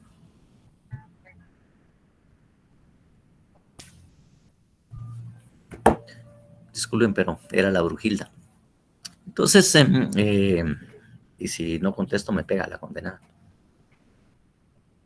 Bueno, entonces, eso es lo que obviamente se tiene que hacer o se puede hacer precisamente en ese caso, ¿verdad? Que eso es en todos lados, en todos los países existe esa posibilidad de que se comuniquen y se sugieran las cosas, ¿verdad? Entonces, eso es en cuanto a las facultades del acusado. Ajá. Sí, ya sabía, no sabía que estaba dando clases. A ver, ¿con quién estabas hablando, condenado? Ya te caí, así. Ustedes saben que a veces se ponen menos tóxicas las mujeres, ¿verdad? ¿O no lo sabían ustedes? Qué mala es, doctor. Sí, así son las brujas. Bueno, entonces, o sea que prácticamente la fiscalización está permitida por parte de las mujeres. Hay que hacer la auditoría, dice.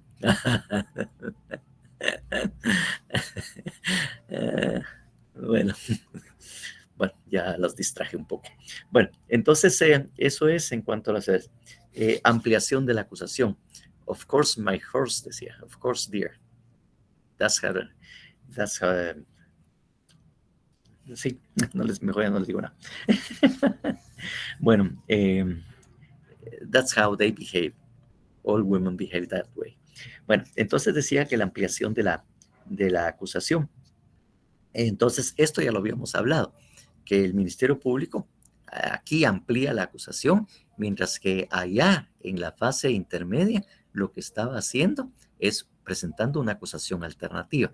Y esto lo leímos en ese momento, el 373, donde el Ministerio Público ha encontrado algunas cosas nuevas, algo que no lo tenía con anterioridad, por lo tanto amplía su acusación en ese momento para obviamente señalar un nuevo hecho, un nuevo delito, y se dan pues las circunstancias que están reguladas obviamente en el 373 y el 374 que se refieren precisamente a esa ampliación de la acusación, ¿verdad? Entonces eso, como le digo, no lo vamos a platicar mucho porque ya se explicaron oportunamente y para poder avanzar porque se nos está avanzando el tiempo. Bueno, entonces, obviamente, a continuación, obviamente, empieza ya la parte donde se va a diligenciar o se van a recibir las pruebas, que es lo que regula el 375. Después de la declaración del acusado, el presidente procederá a recibir la prueba en el orden indicado en los artículos siguientes, salvo que considere necesaria su alteración. Es decir, el Código Procesal Penal establece un orden en el que se van recibiendo las pruebas, peritos, testigos, examen de testigos y peritos, o sea, es un orden, pero el orden en cualquier momento, por alguna justificación, puede alterarse.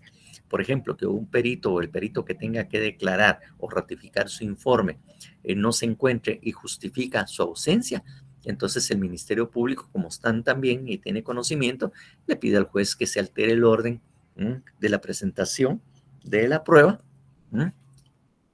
¿En qué se basa ese orden? Pues es sumamente como quien dice, es un orden sugerido en el que pueda ir primero los peritos y después. Pero como les digo yo, es una sugerencia, porque, digamos, el perito no puede llegar. Entonces el Ministerio Público puede decir, mire, señor juez, en cuanto a la declaración del perito o lo que tiene que venir, fíjense que él está en este momento haciendo un peritaje y tuvo que salir de la ciudad. Se encuentra en tal departamento haciendo un trabajo. Por lo tanto, yo pido que se altere el orden y que esta declaración se haga en tal momento o con posterioridad o después de que estén los testigos, o sea, para que él pueda venir, para que él pueda hacer su declaración. No hay ningún problema. O el juez a conveniencia puede decir que va a alterar precisamente ese orden. O sea, no es así como quien dice, cerrado precisamente el orden en el que se presenta. Por ausencia de uno, o porque no está, o no pudo comparecer, o tiene justificación o algo, entonces lo iremos para después. Y si acaso vuelve a repetirse, entonces el Ministerio Público puede renunciar a esa prueba o renunciar a un testigo. Y eso también es una facultad que tenemos nosotros como abogados defensores. Mire, en cuanto a la declaración del testigo, él va a ser imposible que venga, por lo tanto, renuncio a la prueba de testigos del testigo fulano de tal, ya que es imposible que él pueda venir a declarar en este momento o en el juicio de debate. Perfecto. El juez dará con lugar si no hay ninguna oposición, ¿verdad? Y así lo puede hacer y se ha hecho en alguna oportunidad o con alguna frecuencia en los juicios o debates, que se renuncie ahí de una vez para que ya no lo tengan ahí. Bueno, ¿verdad? Entonces, empezamos. ¿Y qué es lo que se tiene que hacer cuando llega un perito? Los peritos usualmente son los peritos o son los forenses, como se le dice. Normalmente los peritos son los del INASIF, que es el grupo precisamente forense que analiza hace los análisis técnicos y profesionales respectivos, como le digo, como forenses, que actúan con posterioridad a la comisión del delito y aprovechando del conocimiento que tengan de su profesión, ¿verdad? O de su formación profesional, van a incidir, obviamente, para que el juez pueda dictar una resolución o dictar una sentencia. Para eso son los forenses. Son profesionales especialistas en ¿cómo se llama? En analizar las pruebas y las evidencias, a fin de que el juez tenga elementos suficientes como para poder resolver. O sea, él prácticamente ayuda al juez con esos dictámenes que él tiene y que llegue él a un criterio. Entonces, eso es precisamente lo que se hace. ¿Qué es lo que hacen los peritos? ¿Cómo se va a operar con los peritos? Por favor, el 376. Artículo 376, peritos. El presidente hará leer las conclusiones de los dictámenes presentados por los peritos. Si estos hubieran sido citados, responderán directamente a las preguntas que les formulen las partes, sus abogados o consultores técnicos y los miembros del tribunal. En ese orden y comenzando por quienes ofrecieron el medio de prueba, si resultare conveniente, el tribunal podrá disponer que los peritos presencien los actos del debate. Estas disposiciones son aplicables en lo pertinente a los intérpretes. Entonces, como le digo, los peritos son los forenses. Obviamente son profesionales. Ahí puede haber un ingeniero, puede haber un médico con una especialización, un traumatólogo, puede haber también un ginecólogo, depende del hecho que se trate. Pero ellos tienen una formación y capacitación en las cuestiones forenses, en cuestiones de delitos, que obviamente ellos aprenden, ¿verdad? Entonces sí, que son lo que normalmente estudian los peritos del INASIF. Recuerden que también, para seguirles presumiendo, yo fui profesor de la maestría en ciencias forenses en la Facultad de Medicina. Entonces yo le formé o contribuí a la formación de varios peritos del del INASIF, en que la mayoría eran profesionales.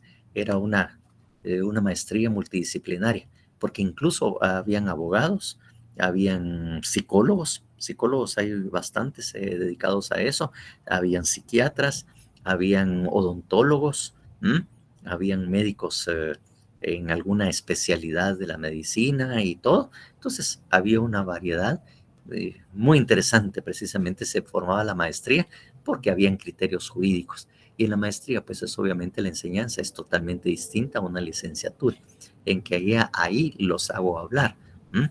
Porque allá le digo, mire, usted como abogado, ¿qué hubiera pensado de esto y esto y esto?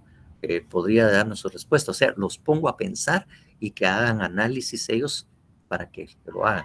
No lo explico todo, los leo y que ellos me hagan los análisis y que ellos expongan precisamente de acuerdo a su profesión de lo que eso se está dando. Pues. Entonces, así es como prácticamente se genera una maestría. La maestría yo no tengo que estar dando así explicaciones como las doy acá, los pongo a leer, los pongo a analizar, los cuestiono, les explico y todo eso. Sí, porque todavía no tienen ese nivel precisamente como para que yo actúe en una maestría. Como le digo, aquí los estoy haciendo que conozcan el derecho, que conozcan el área, y entonces, cómo son los procedimientos, se los explico.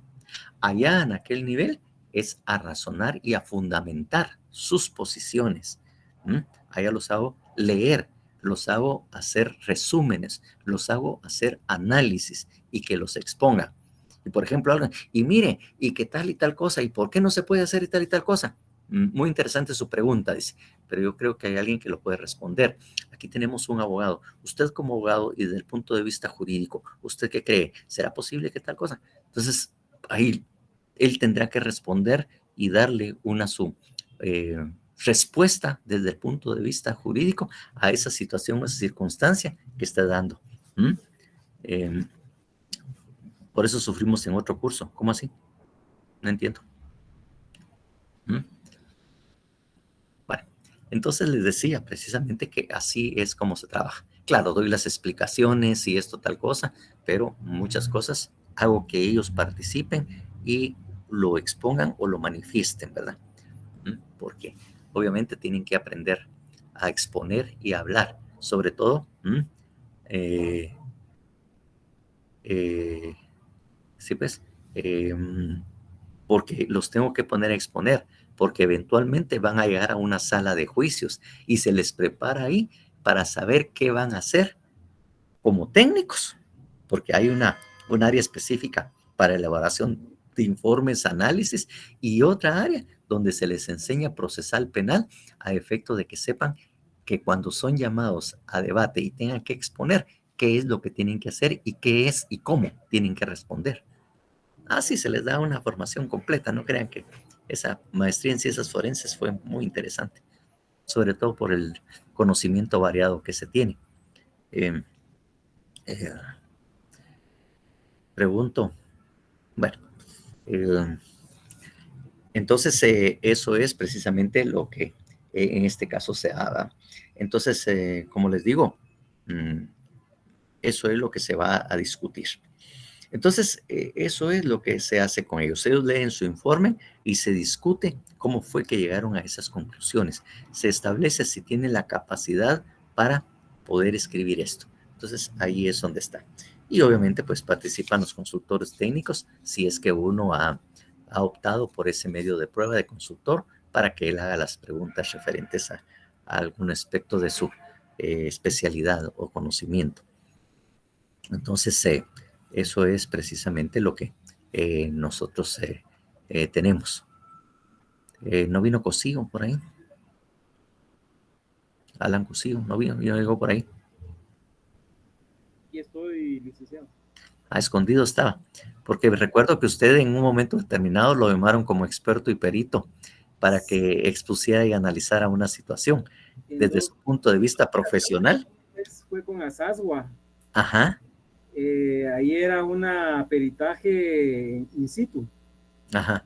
Asasua estaba Asasua estaba en contra de una empresa que estaba vitaminando azúcar de forma que fuera de como lo estaba haciendo Asagua. Entonces a mí me invitaron como perito para demostrar que el equipo y la maquinaria que estaba usando Asagua era correcto y cómo se hacía la mezcla para que el azúcar tuviera vitamina A. Exactamente, sí, porque tiene 2 o 3 vitaminas precisamente, que es Sí, una forma de bloquear precisamente cualquier otro producto que venga importado, si no tiene, porque es requisito que en Guatemala tengan esas 3 vitaminas, por ejemplo. es una barrera no arancelaria. Exactamente, una barrera de, ¿cómo se llama? De arancelario, barrera, no creo cómo le llaman eso, pero obviamente, entonces incluso en esa época creo que era que habían permitido que se importara azúcar cubana y Sí, que así. así, ¿verdad? Azúcar, es que como recuérdese que yo fui asesor de Asasua, También. de la industria azucarera. Entonces yo era perito a favor de Asagua. Después fui perito Exactamente. también cuando fue el agujero de la zona 6. Ahí yo también soy geólogo y me tocó intervenir. Y me acuerdo que la jueza de una vez, ¿y qué está haciendo aquí arriba? Métase, me dice, y me dio la orden así. Yo iba por parte del colegio de ingenieros. Sí, pues. Tocó demostrar, por cierto, que lo que yo decía era lo correcto, pero había otro geólogo que estaba cerca de la municipalidad y ellos presionaron a que se creyera más esa opinión. Al final prevaleció la idea mía. Cuando fue lo de la zona 2 fue también muy parecido. Exactamente. Nos tocó hacer la misma inspección. Después fui también perito con unos pozos de corruptos, que demostré dónde estaba el agujero y que no había, pero ya cuando los perforadores vieron que yo sabía del tema, mejor se allanaron y dijeron vamos a devolver el dinero. Y negociaron ahí para que el juicio no continuara. Sí. Entonces, él presta su dictamen, el perito, dictamen desde su profesión, del conocimiento que tienen en su respectivo conocimiento. En este caso decíamos Alan, geólogo. Entonces, geología había las cuestiones, ¿cómo es que le llaman? Geológicas, o sea, las bases que están debajo del suelo, ¿verdad? Sí es. Exactamente, entonces ellos pueden tener ese dictamen, mire, aquí se operó mal, no se hizo toda la cosa. Como se llama, pensemos Alan Cosío, geólogo, él puede hacer un dictamen fácilmente sobre aquella superobra, aquella mega obra de la liberación de Chimaltenango. Sí, ahí no me llevaban porque sí, se les hubiera llevado la tiznada, por eso no. Sí, porque no se hicieron los estudios de tierra suficientes para saber cuál era la mejor forma para poder levantar ese muro y evitar que se cayera. Hubiera analizado qué clase de tierra era, si era húmeda, había mucha humedad, o si era fácil su desprendimiento, porque no tenía nada. Entonces ellos analizan, y que fue una falla de ingeniería al construirla sin haber hecho los estudios geológicos indispensables, infaltables. Por lo tanto, ellos eran responsables de esa pared, de ese muro de contención. Sí, en ese creo que ahí se manipuló un poco más el juicio porque estuvo Moto, ¿no? Que parece que era de cascos ligeros y algunos ingenieros de esos malos los absorbió, pero ahí sí prácticamente tenían que irse presos mínimo unas 30 personas del área técnica. Exactamente. Bueno, entonces aquí más o menos entendemos cuál es la función del perito. Él va a verlo desde su punto de vista, de su profesión. El psicólogo lo mira de su profesión, pero los análisis que hace es respecto a lo que es una persona, qué condiciones eran ellas al momento de cometer el delito, ¿no? Entonces, esos son los análisis que hacen cada quien en su profesión, con el aspecto forense necesario para que en su momento puedan, sin mayor problema, estar en una sala de juicios y aguantar los cuestionamientos o el interrogatorio que le hagan las distintas partes. Y tener bases para sustentarlo, porque puede venir un perito y dice, mire, ¿usted por qué afirma tal cosa? ¿Usted acaso no vio que esto y esto y esto? ¡Pum! Lo corrige y ahí lo hunde. Si hay un consultor que tiene mayor conocimiento, ¿verdad? Mayor conocimiento o maneja mejor el tema. Entonces ahí es donde precisamente opera esto. Pero bien, para seguir adelante, porque nos estamos tardando un poco más, Después de los peritos, vienen los testigos. Pero voy a decir vienen porque así es como está regulado, no porque necesariamente tiene que ser orden. De repente los testigos van a declarar primero, pues obviamente, pueden ser, ¿va? A ver, 377, por favor.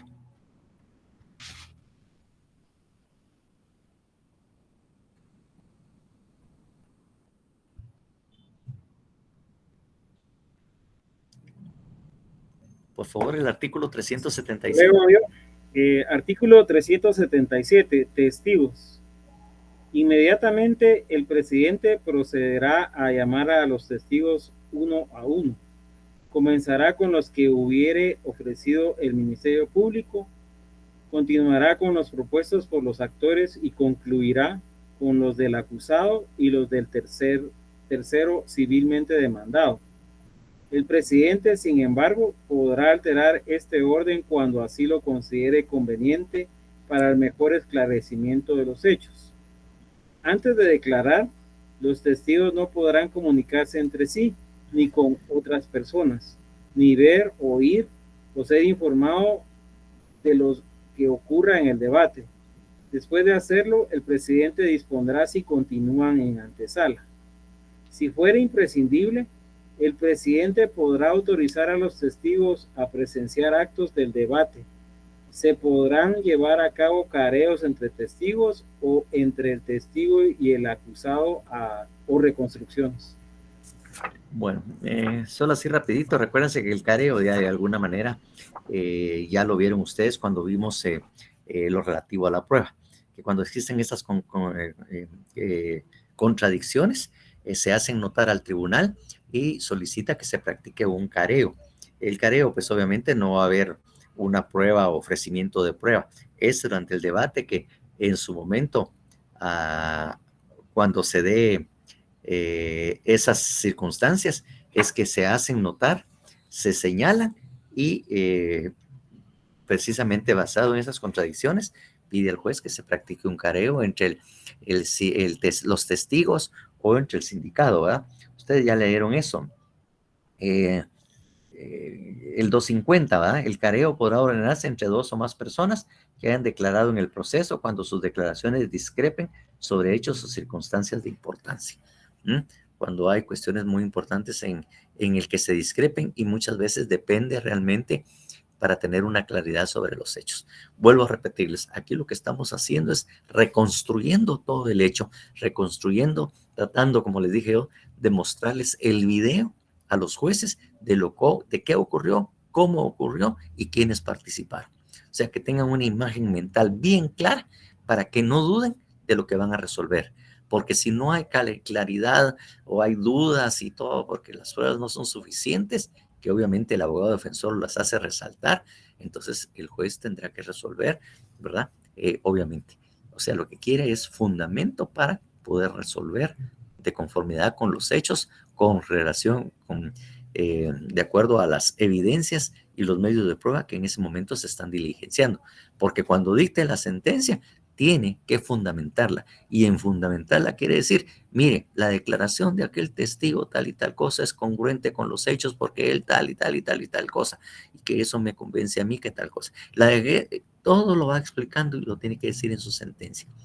Tales y tales medios de prueba son congruentes, no hay contradicción en ellos, y en ellos la persona se ha demostrado que esto y esto está sucediendo, lo cual a mí sí lo valoro y sí me han convencido a mí de lo que ellos están manifestando. Entonces tiene que hacerlo, porque eso es lo que él está percibiendo, eso es lo que se le está mostrando y eso es lo que él va a dictar. Así es como va a dictar la sentencia. Por eso les decía, en las audiencias, uno prácticamente, ya sea el defensor o el Ministerio Público, le está dictando la posible resolución que debe precisamente emitir él. Lo que él debe resolver, de alguna manera nosotros se lo estamos diciendo. Entonces atenderá la sugerencia o la propuesta de aquella que tenga más fundamento. Eso es lo que va a hacer, pero nosotros estamos prácticamente diciéndole cómo debe resolver. Y en las conclusiones del debate, eso es lo que hace uno, dictarle prácticamente la probable resolución de acuerdo a los intereses del abogado, del Ministerio Público y en qué se está fundamentando. Entonces, esto es precisamente lo que pasa con los testigos, ¿verdad? Entonces, los careos, como le digo, lo advierte el juez o lo advierte a alguien y entonces señala la necesidad de plantear ese careo para aclarar ese hecho. Bueno, el examen de testigos y peritos, 378.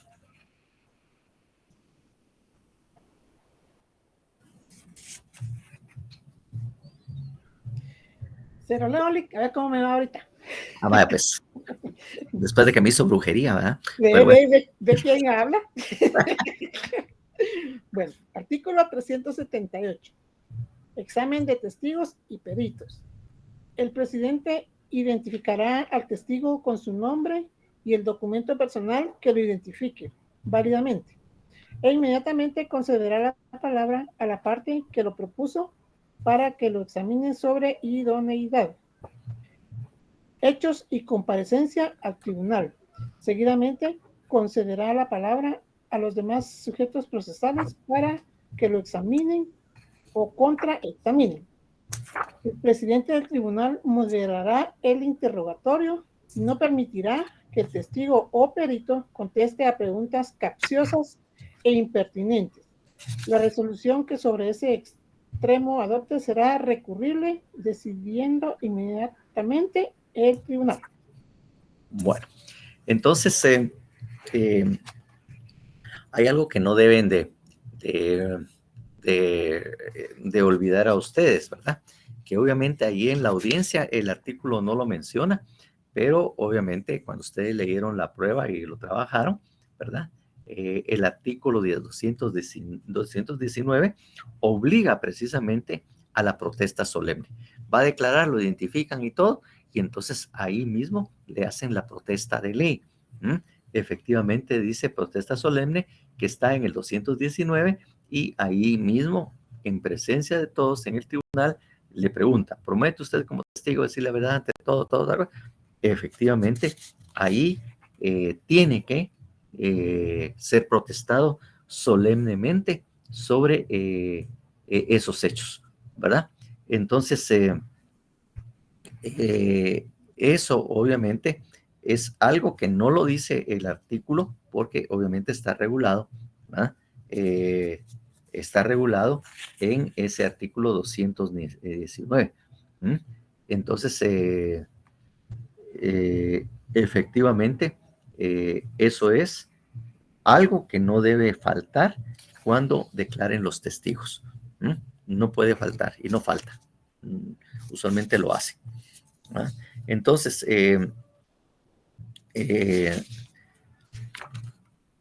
obviamente ahí también tiene uno que estar bastante atento para evitar precisamente el hecho de las preguntas capciosas.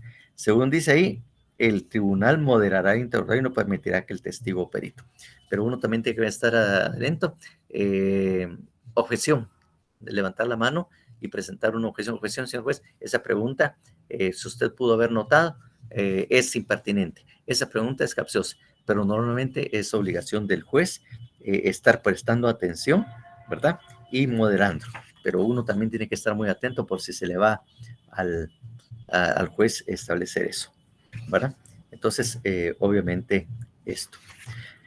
Bien, eso es en cuanto a esto. El 379, que ya lo vimos de alguna manera, que era la incomparecencia, que habíamos dicho que la persona tendría que ser indagado o por la fuerza pública lo mandan a traer o obviamente ir a donde se encuentre esa posibilidad o porque lo haga por otros medios, ¿no? Medios audiovisuales o toda esta cuestión a distancia. Ese 379, pues ya de alguna manera lo leímos. Después viene lo relativo a otros medios de prueba, que no sean precisamente los que acabamos de leer. Y miremos cuáles son esos otros medios de prueba. Sobre todo son los documentos. 380, por favor. Cero Leoli. Gracias. Artículo 380. Ay, perdón por el perro. Otros medios de prueba. Es que ese es bien perro, ¿ah? Es que no puede escuchar gatos, Lick. Por eso.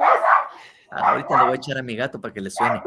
Bueno, los documentos serán leídos y exhibidos en el debate con indicación de su origen. El tribunal, excepcionalmente, con acuerdo de las partes, podrá prescindir de la lectura íntegra de documentos o informes escritos o de la reproducción total de una grabación, dando a conocer su contenido esencial y ordenando su lectura o reproducción parcial.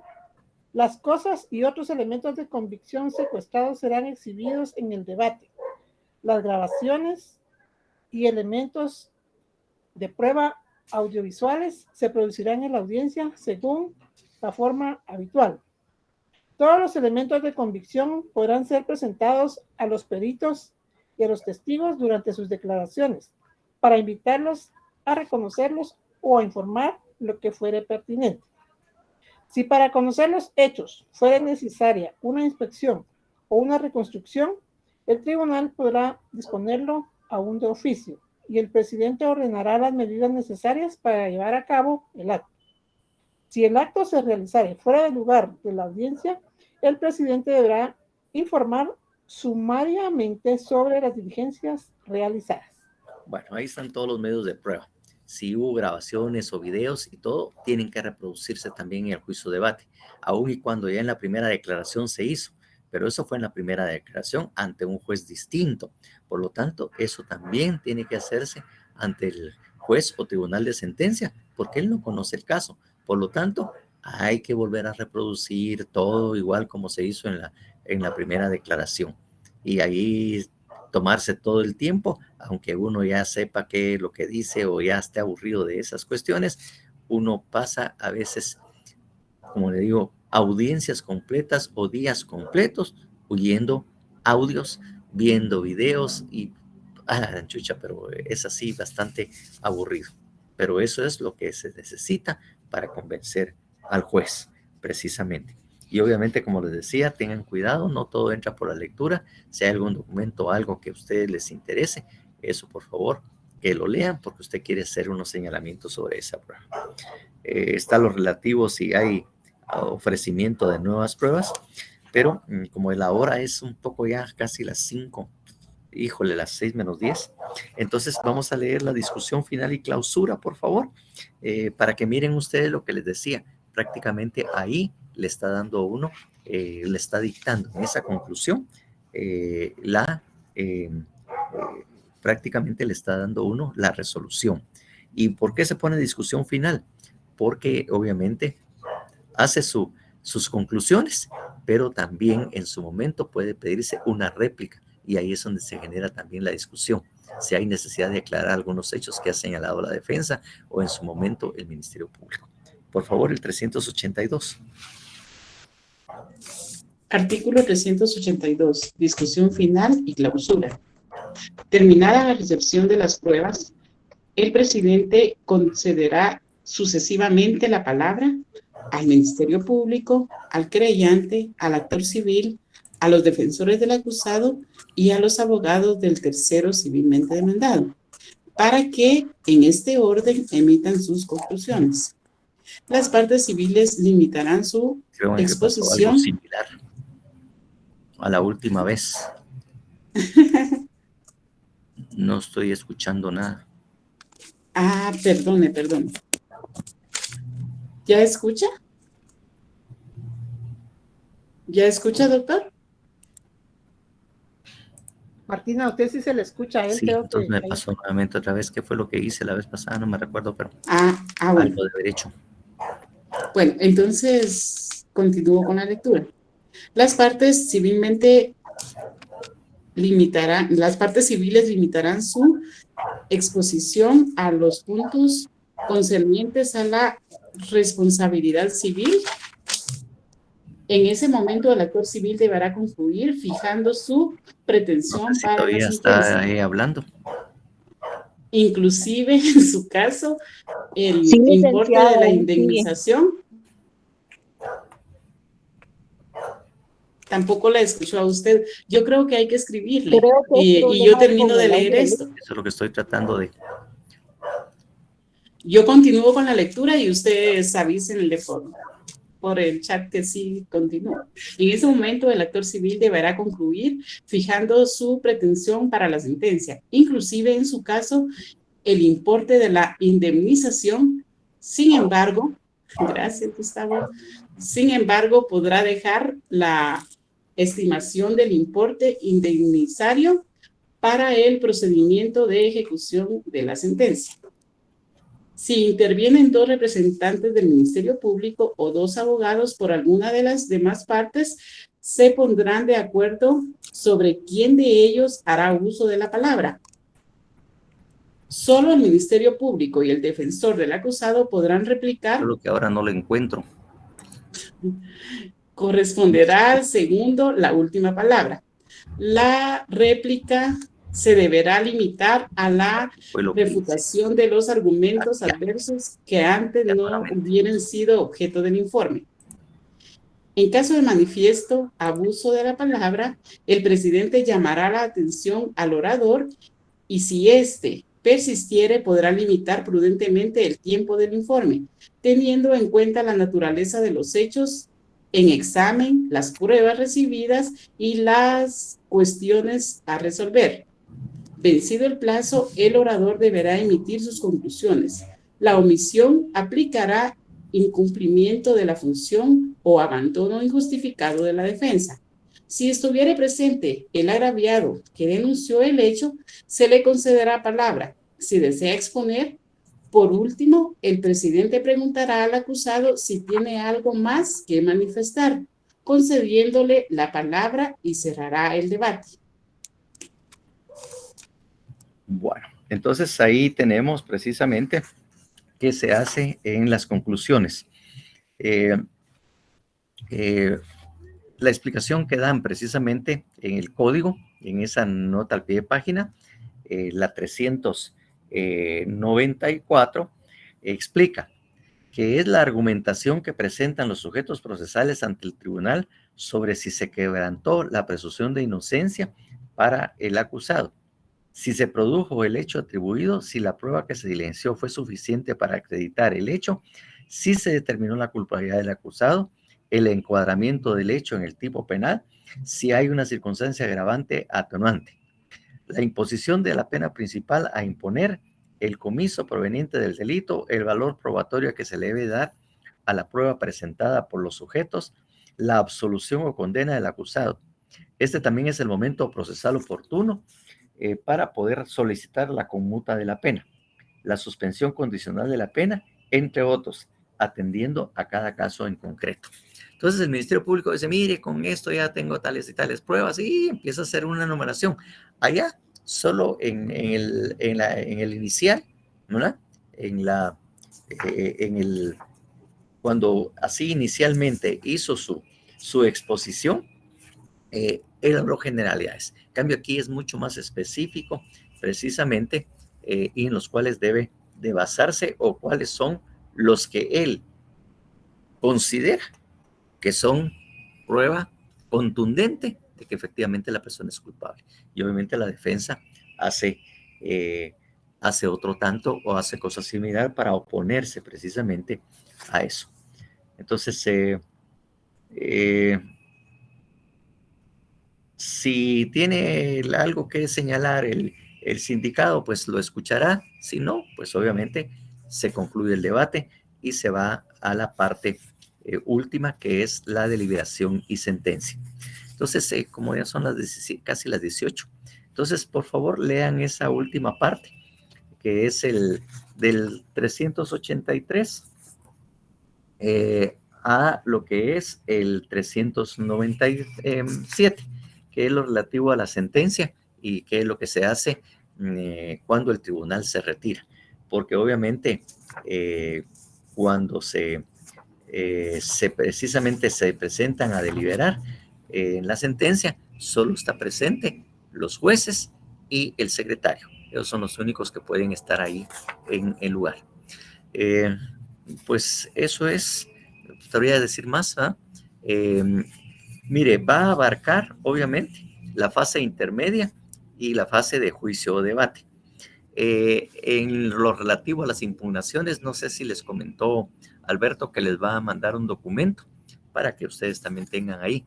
Eso era más o menos el mismo modelo que se quería yo que utilizaran en lo que era y que yo no encontré el documento mío, que era lo que quería que hicieran con la prueba.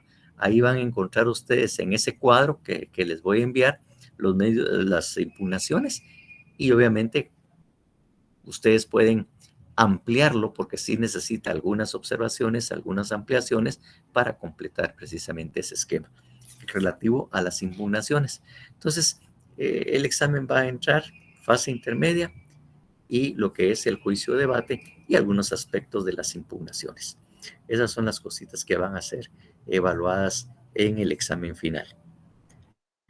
Y como dice la canción, ya con esto me despido. Gracias a usted, a todos, ¿no? Ya se los van a enviar después ahí como eso de las 8 de la noche. Disculpen que a veces me tardo mucho explicando mis experiencias y contándoles, pero créanme, no es para presumir, sino para ilustrar y para darles a ustedes lo que es la teoría y lo que es la práctica. Todos son fáciles. Si siempre les hago exámenes regalados y ustedes no lo aprovechan. Entonces les digo yo que eso es precisamente lo que se explica. La experiencia no solo te digan, ¡ala, qué buen abogado es! No, yo quiero que miren que para ampliar o para que se les aclare lo que de alguna manera está regulando el código o lo que dice la teoría. La teoría deben ir caminando de la práctica. Y por eso es que a veces me tardo en esto, pero no es para presumir realmente. Entonces, espero haber hecho una labor no suficiente porque todavía nos faltó un poco, pero gracias a Dios pues tendremos material para continuar en Procesal Penal 2. Muchísimas gracias por la atención, su paciencia y siempre amigos, ¿no? Y obviamente el semestre entrante pues ya estarán en mi coordinación para poder ayudarles en lo que sea pertinente.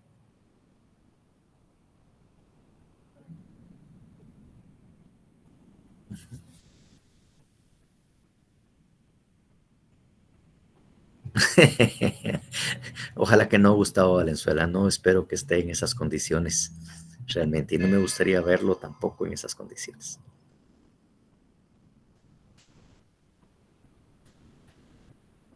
Sí, tengan cuidado porque por ahí dice, y pensar, dice que ahorita en mi primera audiencia como abogado, la juez o el juez fue mi profesor de procesal penal y perdí la clase.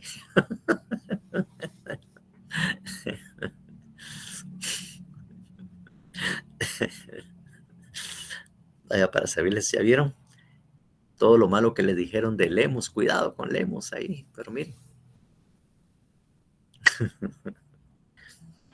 Gracias, doctor. Buenas tardes. A usted, Ana Rebeca, por lo que usted colaboró en la clase. Con mucho gusto. Exactamente. Feliz noche, doctor. Gustavo Valenzuela, vaya, cuídese. Feliz tarde. Ahí está Cristal. Feliz tarde, doctor. Las debe. Cristal, a Cristal le debo los 15 puntos, ¿verdad? Gracias, doctor. Por todo, para servirles, ya sabe. Feliz tarde, doctor. Gracias. Bueno, Victoria María, espero que hayan disfrutado. Gracias por todo, licenciado. Feliz noche. Gracias por todo, doctor. Feliz noche. Vaya, espero que les haya gustado mis chistes, si les hacen falta los chistes que les conté. Gracias por todo, doctor. Feliz tarde. Feliz tarde. A la madre. Un gusto recibir clases con usted, doctor. La que brujea, gracias Martina. Yo no soy. Feliz noche.